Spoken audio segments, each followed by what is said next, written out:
तेबे हे सजन वृंद तेबे से बापा मां के अवहेला करबा उचित नुहे। ठाकुर केशव चंद्र ए निदर्शन जगत को देखाई देबा पई महांगा स्वर्ण क्षेत्र आश्रम रे तैयारी करिसंती ठाकु बापा ठाकु मां जदुनाथ आ सुकांतींकर मंदिर। हरि हरि बोला। जगत रे बापा मां को प्रति थिबा भक्ति सम्मान रो चरम निदर्शन पराकाष्ठा बोध हुए आपण आउ कोठी देखि नथिबे। ठाकुर केशव चंद्र बापा मां को पई मंदिर निर्माण करिसंती। से निजे हुए तो से मंदिर एते बड़ मंदिर कोटी कोटी टंका सरीची सीए पूजा पाई थांते ता भीतर ना सेडी पूजा दिया जाउची जदुनाथ आ सुकांती काहे कि दिया जाउची ना सी देखाई देले जगत को पुओ हबो मु मोर स्तर जोठी भी हेई था मते अवतार को साधु को संत को भगवान को परम ब्रह्म को गुरु को मते जहा को मोर स्तर जोठी हेई थाउ मु धूलीर धरणी रे मानव तनु जेहेतु धारण करिथिली मु भी सेही मार्ग देई जाईची सेही परंपरा को अनुसरण करिची जहा भारतीय संस्कृति भारतीय ऐतिह्य भारतीय परंपरा। बापा मां होचंदी नमस्य बापा मां होचंदी पूज्य। तेबे बापांक पई शास्त्र कोन कहिले कहले पिता धर्म पिता स्वर्ग पिता ही परम तप पितरी प्रीतिमा पन्ने प्रियंते सर्वदेवता।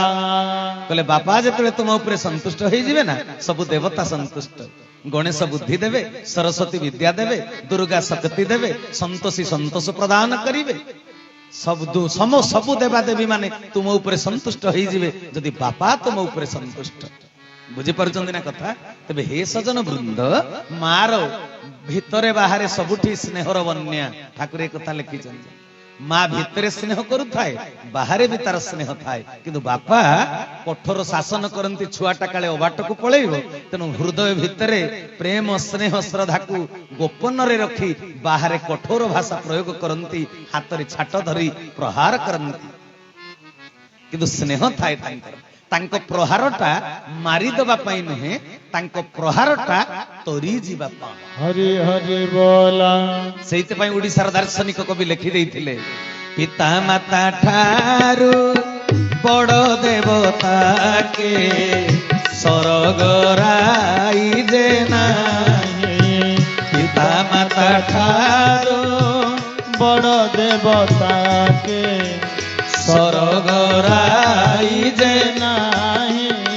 तांकोरी आशीष सहाय कासीना विपदु तोरी बापाई। मन विपदु तोरी बापाई रे मन विपदु तोरी बापाई। बोल भक्त वत्सल चरमनाथ की। कहले पिता माता ठारू बड़ देवता के स्वर्ग राई जे नाही तांकरी आशीष सहायक आसीना विपद तोरी बापा। तांकर आशीर्वाद हेले तू विपद रु तोरी जी माने ठाकुरे कहिले बापा मांकर तू आशीर्वाद जदि पाई गलु मोर तो कृपा तो ऊपर ढाली होई गला।